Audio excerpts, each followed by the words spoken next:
You know what's hilarious is that, hey, whoever's showing up here today, you know what's hilarious is that if I let this device do what it wants to do. Oh, hold on a minute.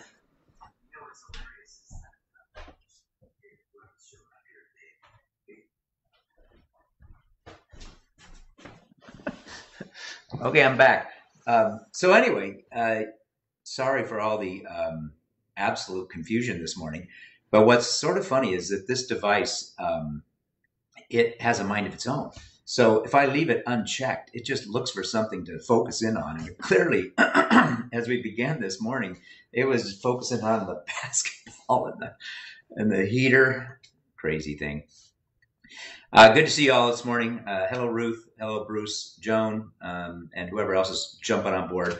Obviously, just a reminder, this is a time to kind of give a shout out to people and to say hi and connect with folks that you know. It's just one way of building community on a Sunday morning where you just sit with your cup of coffee and jump into this conversation and try to be present for each other. Particularly given that we have hit just another phenomenal week of collective angst that we've had to work our way through.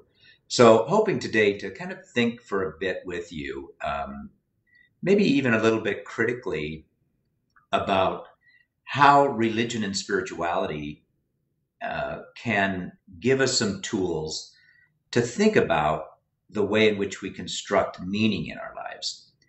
And my hope is that today you'll just get a few insights, and I will too, on how to apply themes from our religious tradition and our spiritual traditions that allow us a construction of a firm foundation on which to stand.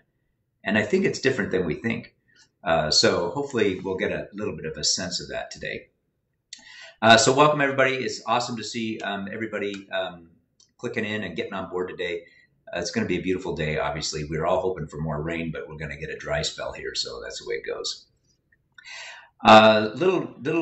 Also just a comment before I get started about construction today of how we're going to put this time together. If you do have a candle and you want to get a candle, at the end of our time together, I'm going to do a little centering piece with the lyrics from a song by Neil Young. I don't know how I forgot his name. One of my favorite singers. So at the end today, we're going to use Neil Young to kind of help us frame a possible way to just hold the space that we're collectively in right now with some sense of hope. And I know that we're all looking for that sort of thing, how to not fall into despair given the almost unraveling of our democracy on Wednesday, and watching the commentators and the pundits try to figure out what is going on in our collective democracy. That has been unnerving, to say the least. So, but at the same time, we did see the system that we hold to be so sacred kind of hold it together in its own way. And how can we learn from this and move forward and obviously come at it with some sense of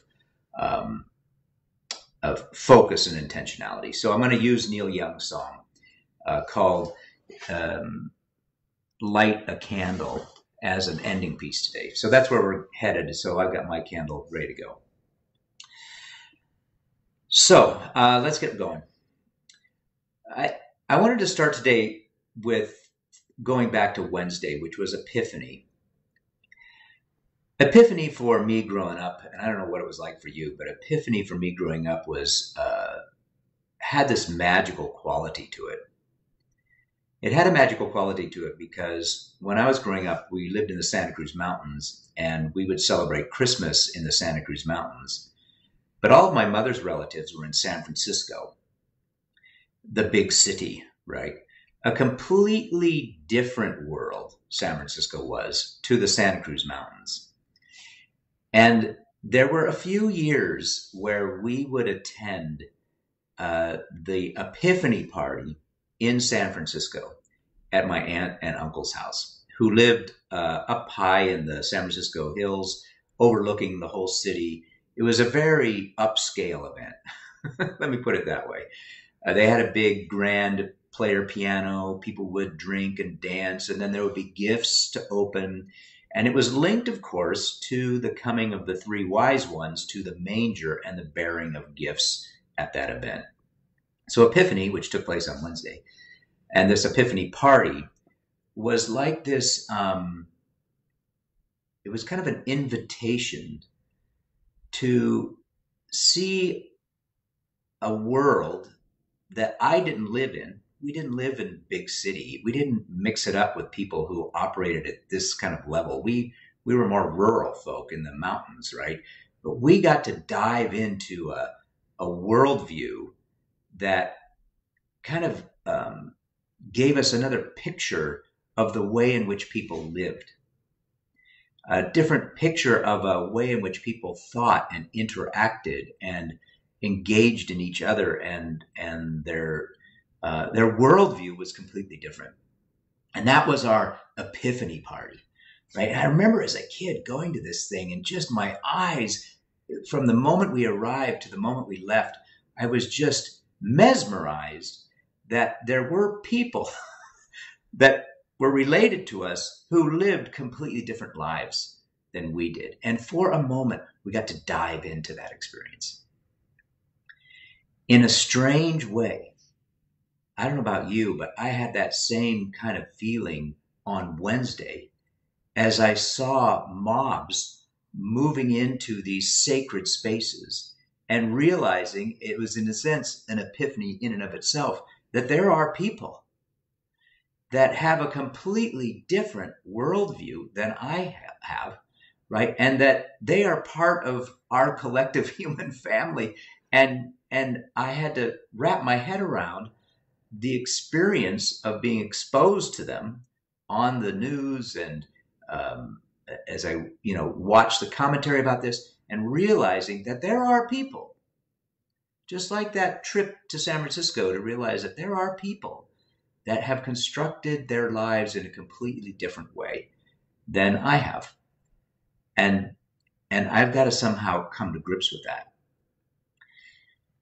Today, as I spend time with you, I want to kind of mark the way in which, just like the wise ones of old who scoured the stars in search for meaning, in search for signs or indicators of what is important in life, and that they follow those stars and that light to Bethlehem in the birth stories, that in fact all of us are scouring the world in which we find ourselves, looking for light, looking for indicators of how we can construct meaningful existence, both individually and collectively. That's what we do, right? We're like the wise ones. We're constantly looking out into the atmosphere, the environment, the relationships that mean most to us, and we're trying to construct some meaningful way of life together. That really is if you want to think about the religious sensitivity or the spiritual sensitivity of our species, that's kind of what we do, right? From the earliest times where we were trying to interact with the natural world and trying to construct meaning out from that relationship, we've been these sort of, we're sort of wired to wonder, what does it all mean? And can we construct a narrative in which we can live and thrive and understand our place in the world? That's just part of what it means to be human. While I think that's a gift, and you've probably experienced that as a gift, where you've created some sort of sense of foundation for yourself, it can also be a danger, in that we know that these constructs that we create can sometimes be an illusion, right? Are not truly the rock on which we think we stand after all. That in fact, we may be constructing meaning on that which is like sand, right? That which really is meaningless. And yet we base actions and we make our commitments based on these foundations that we've constructed by our the way in which we seek a meaning in the world. And we saw that, I think, on full display on Wednesday. People so committed to what I would consider a complete illusion or a delusion that they've been spoon-fed by a person that they admire, that they hold in esteem, and a system that has, led them to this conclusion, and yet they acted on that in ways that we realized were just so painful and disruptive. That can be the underbelly of this collective longing that we all have to find some place on which to stand. So what do we do with all that? What do we do with this kind of thing that we need to do together? We need to find and construct meaningful lives together, and to be cautious about how we do that, so that there are mechanisms in that search that kind of bring us to places that are healthy and not places that are destructive. And I think we're all susceptible to that. So that's what I wanted to explore today. And so the first thing one of the things I would think about, or have you think about when you think about that, is, and I'm going to have this conversation later today at 4:00 with you if you're willing to jump on a Zoom call. And that is, what are the places that you look to construct meaning? And to just be conscious of that, that I'm, there's a couple big layers that you probably lean into to make that happen. Certainly you want to link your life and this sense of building a strong, firm rock of foundation on which you stand on the long, hard arc of human history, right? So we look to those who have gone before us for indicators of how we are to live, including those that we elevate into divine status, like maybe Jesus or Mohammed or a Buddha or a Lao Tzu, whoever it happens to be, people that we hold up from history, from our past, that have been part of the human trajectory, those lives and the wisdom in which they have created or crafted, we tend to. I think that's one big category. Think about all of the people you allow to have authoritative voice in your life that have been a part of our long history together as a species. That's one way in which we do this work. The other one, I think, is that we obviously try to link our sense of what matters most to us, but out from the very foundation of the natural world that holds us. So we look to, how do we fit into this larger web of life, right? So we listen or pay attention to the very voice that emerges out from the web of the life experience that we have as we interact with the natural world and the cosmos that holds us. So we look to the stars and the seasons and the other species that share our planet with us, to the natural movement of our cosmos. We look to that as well to construct meaning. And it's one of the reasons, just as a sidebar, I think that spirituality connected to the natural order is just so prevalent and profound. So that's another one. And then the last one I would say is sort of kind of what indigenous peoples do. And you also seek meaning in local place, right? I don't construct my idea of what matters most based on what's happening in a small village in some place around the other side of the world, but I have to construct it inside a very small footprint in which I find myself locally, right? So my natural world is the trees that are outside and the birds that sing in my backyard. My connections to people in the community that I'm a part of. So the very localized experience is also a part of that. And that boils all the way down to family members and people in my very small network. So I think these are the three, or these are at least three, of the kind of places we seek wisdom to construct a firm foundation. I'm just encouraging you to think about, be conscious of where you are reaching out to build that foundational kind of framework that you stand on and that motivates your behaviors and actions in the world. So that's number one. Why? So number two is, so why then think critically about those things? I will say, for those of you who know my history at the congregation that I serve in Lafayette, I have always been somebody who tries to bring the best of scholarship, as I understand it, to this journey. And that means from time to time that as scholarship tries to unpack this particular religious tradition, it is critical. It brings critical thinking to the very tradition and the foundation, the religious foundation that the community holds in common.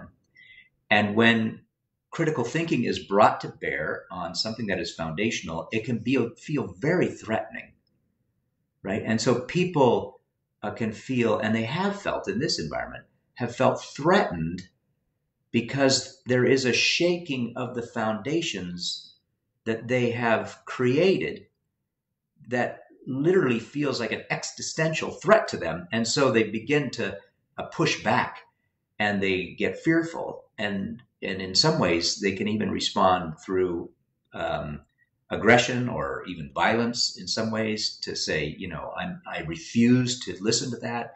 And I've confronted some of that in my own personal experience with even parishioners who just get so agitated when it comes to bringing critical thinking to the construct of meaning that you've created or that you've inherited. And yet that is super healthy to do. Super healthy to do, to bring some critical thinking to that. One of the ways in which I think we can draw from our traditions to think through that is, I remember Paul Tillich used to call the religious experience, he used to say, the religious experience is constructing that which is ultimate to you, that which is of ultimate concern. That was the language that he used. And if you think about Tillich's idea of something foundational, or the rock on which you stand, or the wisdom, what would you call it? Like the wisdom world that holds you. You want to make sure that it has some sort of ultimacy to it, that it's not just a silo in which you find safety, in which you fit your life, but it has grander breadth to it. And so one of the ways to think critically about your own foundational kind of construct that you've created spiritually or religiously is it wide enough to hold more and more of what is part of our collective experience, right? Is it so small that it only holds your tribe, or is it broader so it can hold multiple tribes? Is it so small so it only holds your particular race or your ethnicity or your my skin color, or people in my political category or my economic category, or does it have kind of an ultimacy? Was it wider? And I think one of the critical things you can bring to this pursuit that will help all of us and help you absorb or be more present for the global community that we share is sort of the breadth or the scope of your foundation. So I'll give you an example. I think as a religious person, I can pursue my own religious understanding, but I frame that pursuit inside of an effort on the part of the entire planet throughout history and going forward of other cultures and other peoples doing the same thing. And I honor those perspectives, right? I honor those journeys. And so my foundation as a religious person is not just to silo myself inside of my religious perspective, but to see that I am part of the religious journey in collaboration with people who think completely different than me or who are on the other side of the world from me. That would be a way towards making my foundational principles more ultimate, wider, right? That's one way to bring critical thinking to your own perspective that's going to help, I think, in going forward. The second one is driven a little bit by, I think, the life and teachings of Jesus, and that is, Jesus too kind of reminded us that as you construct meaning, as you build a kind of a spiritual path for yourself, something that you're going to stand on, that you want to do it in solidarity with a diverse set of relationships that are sometimes unable to find their voice in the kind of collective system. So if you think about the way in which Jesus built what we now call Christianity, which is a long story, and I'm not sure that we're completely reflective of his work, but if you think about the way Jesus did it, he left the hub of synagogue and temple and journeyed into interactions with people around on the margins of society. And there is something to, as you construct a foundation, you don't want to just construct it based on the people who have the loudest megaphones or the most influence, but you also want to construct it, if you follow the ways of Jesus, if you will, you want to construct it out from these conversations with people who are voiceless in society, or who are not holding central place in society, and that conversation matters. I think about the Me Too movement is an example of that, right? Of integrating into my sense of what is foundational voices that I don't normally get to hear when they're finally finding their way. How do I integrate those voices into what is most foundational for me? Black Lives Matter is another perfect example for our time of saying these are voices that have been marginalized for much, much too long, and they need to be brought back into the ways in which we construct this collective narrative that we share.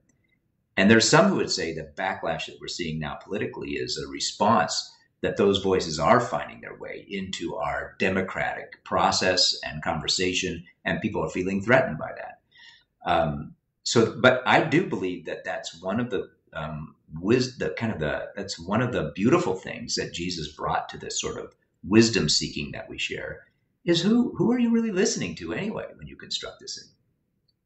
Okay, so number one is this kind of, as you do this work, does it have an ultimacy to it? Does it have breadth to it? That's number one, and keep pushing the margins of that. Number two is, who are the voices, both throughout history and in your current context, that you're bringing to bear on that construction, that meaningful construction that you're trying to work your way into? And then the last one that I think is important to kind of reflect on today before we wrap this up is Marcus Borg wrote a book years ago that I loved, and I think he's a Lutheran theologian, and he called it Living the Questions. And Marcus Borg would remind us that the real goal of the spiritual life, if you're to be like a wise one, looking to the stars, looking into your context, looking into nature, looking into history, to begin to build a rock on which you can stand, right? That's kind of the goal of this conversation here. You're trying to find some firm footing. Always remember that you're not seeking to construct a life based on the answers. I know that sounds counterintuitive, but try basing your life on living the questions. And if you base your life on living the questions, then it feels more like a journey into deeper and deeper experiences and engagement with life than a withdrawal into some sort of dogmatic construct, like this is the answer. And once I'm here, I'm staying here. I'm never moving again. And I'm living inside of this answer. And Marcus Borg would say, no, live into the questions. Live into the questions. If you think about the gospel narratives, right? A lot of the teachings of Jesus, and even Jesus himself, he was always asking questions. It's always opening up a new frontier in which to journey. And that creates the possibility that your religious experience can be a lifelong adventure with some sort of porous edges to it, rather than a withdrawal into one single system. And if we've seen anything this week, we saw those who have locked themselves into a very tight worldview, what kind of danger that can hold for society and for us collectively. That, to me, can also be a danger found in religious systems and religious assumptions. And my invitation to you today is to, rather than think about, I'm going to find myself some sort of firm footing on which I'm going to stand, and there I will stand and I will never waver from that, that the dynamism of faith is much more fluid and evolving, and to give yourself to that journey is really the task at hand. And given where we find ourselves as a culture right now, and with all the things that we need to wrestle with, environmental concerns, which are simply huge right now, racial concerns, concerns still about sexual orientation and gender identity, women, children, global issues, economics, education. I mean, we've got so much that we need to think about and work towards together, that building these patterns of the way in which we construct the foundations on which we stand is important work. And you've got some experience of that because you have been part of a religious community or a spiritual community. But begin to think critically about, how am I constructing that so that it can mirror maybe some of the wisdom that we've reflected on today. The wisdom of how does it embrace a broader experience of life? How does it widen and not narrow? How does it listen to voices that don't otherwise get included into the conversation normally? How does it continue to pose questions rather than build up answers? Those are the three pieces that I think we can learn from our religious and spiritual traditions that can help carry us into the future together. Okay? All right, that was a lot today. I mean, it's a lot to think about because we're all processing this, and I'm not sure I've arrived at a place where I've completely processed it. Well, I know I haven't completely processed it, but I think we all need to continue to not just dismiss what has gone on, but continue to allow it to churn inside of us, and in a sense to hold it up like a mirror, like, what can I see in myself that's reflected in what happened this last week? And do I need to think more critically about how I construct my own life narrative on which I act and live and have interactions with others? All that is, I think, on the table right now. So important stuff. So to close today, one, thank you for hanging out with me. I'm always, partly when I come to this time together, for me, I'm kind of just using this conversation with you to kind of open up my own thinking and feeling about this, and hopefully it allows you some space to do that too. And if you can pop out in the chat area, sort of what you're thinking or feeling about this, I think it helps others just do the work, right? We have to do the work. This is the work that we do together. This is what it means to be part of a community like this, is to say, I'm going to work at this. I'm going to work at the integration of my spiritual religious perspective with the actual experience of life that's going on now. That's the work I'm going to do. And so we need to do it together. To close today, I wanted to do a little bit of a reading of the lyric from Neil Young's song called Light a Candle. And Lori and I have a tradition of, I think Lori established it, that when we have dinner together, she tends to light a candle at the dinner table. And then we, have a moment of silence as the candle is lit. And it creates a kind of hygge moment, hygge being kind of build comfort in the house. But it's also just kind of a rich spiritual practice to just pause for a moment with candlelight and allow it to sort of center yourself as you move forward. And I was struck this week by this song by Neil Young called Light a Candle. And I'm going to propose at home, and I'm going to propose to you too, if you download the lyrics to that song, to use that as a centering piece, maybe at home before dinner, light a candle and then use these lyrics as a kind of a centering piece. And I'm going to finish with them today before our announcement time, to kind of give you a feel for what that might look like for you. Neil Young, I think he re-released this song, or at least did a video about this song, given the conditions we're in currently as a country.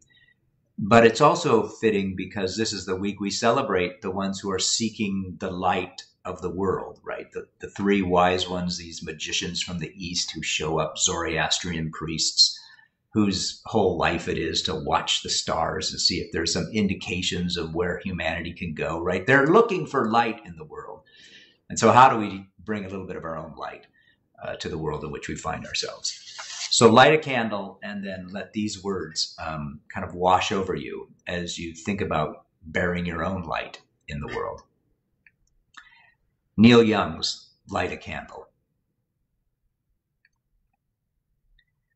Instead of cursing the darkness, light a candle for where we're going. There's something ahead worth looking for.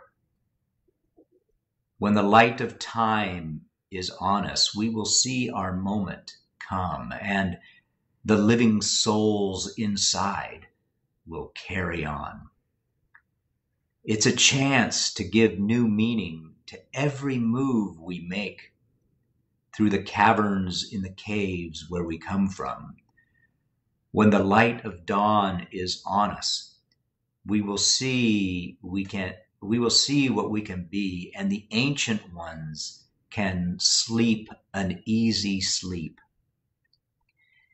In the hallways of the ages on the road to history, what we do now will always be with us. So instead of cursing the darkness, light a candle for where we're going. There's something ahead worth looking for. And when the light of time is on us, we will see our moment come, and the living soul inside will carry on. Isn't that a beautiful piece? I got to admit, I love Neil Young. I've loved him my whole life. I love him even more now. So blessings on your week. Light a candle. You may be cursing the darkness. I've been cursing it a little bit this week. But don't just curse the darkness. Light a candle. Light a candle for where we're going. All right, I'm into that. Okay, deep breath. So just a quick announcement. We're going to try something new this evening. I posted a link in the Facebook feed. I'm going to do it one more time before this evening. But today at 4 o'clock, we're going to launch a Zoom call. And I posed a question for that Zoom call in the feed. And together with some tech support and with Trudy's help, we're going to get together as a large group at 4 o'clock. Try to show up on time because we're going to close it off about 4:05 so we don't have people showing up late when we're dividing you into groups. And we're just going to have an initial conversation, kind of reflecting on the content for today, a little popcorn conversation. Then we're going to send everybody into small breakout groups so you can meet some other people, have some conversations, and then come back and kind of hear what you are talking about. And it's just a chance to allow you to talk more intimately with each other and to maybe meet some new people that you don't know in this kind of cyber community that we've created, and just to get to know them a little bit better. A wonderful way to kind of network. And then I think it lasts about 45 minutes. You'll be done by 4:45, and then you can go off to dinner and enjoy your evening. So just a way to try to trial run a kind of a collaborative Zoom experience. So that's happening today at 4 o'clock, and look for the Zoom link in the Facebook feed, and I'll refresh that so it's at the top of the feed about 3:30 today. So you can pop on and link to that and join us. So give that a try. Also, confirmations meeting today again at 11. So if you're in confirmation or have kids in confirmation, please jump on to that experience at 11 o'clock. And thanks for all the folks that helped make that happen. In addition, Senior High has been meeting on Saturdays. They meet, I think, the first Saturday of the month. I didn't hear what they got to do this last Saturday, but they met in the new year to continue their journey as well. I think that's the last thing I wanted to say. On the podcast world, I do want to tell you, I think there's an interesting podcast series coming up. We have Pravina is kind of guiding us into the world of Hinduism and exploring the divine feminine in that world. And I think it's a journey worth taking, because the divine feminine in Hindu tradition kind of opens you up into an awareness of how that kind of construct in that religious system begins to kind of just widen and widen. And the divine feminine becomes like the divine everything. It's kind of an interesting journey. So jump onto the podcast, Soul Forum. Give Pravina a listen as she takes us through a series on the divine feminine in the world of Hinduism. Quite an interesting journey. So with that, thanks for being a part of today. I'm going to head on down and do the 11 o'clock down at church today. So you can listen in on that. Today, the discussion will be a little bit about the way in which Mark opens up his gospel in the baptism of Jesus when God says, "You are my son."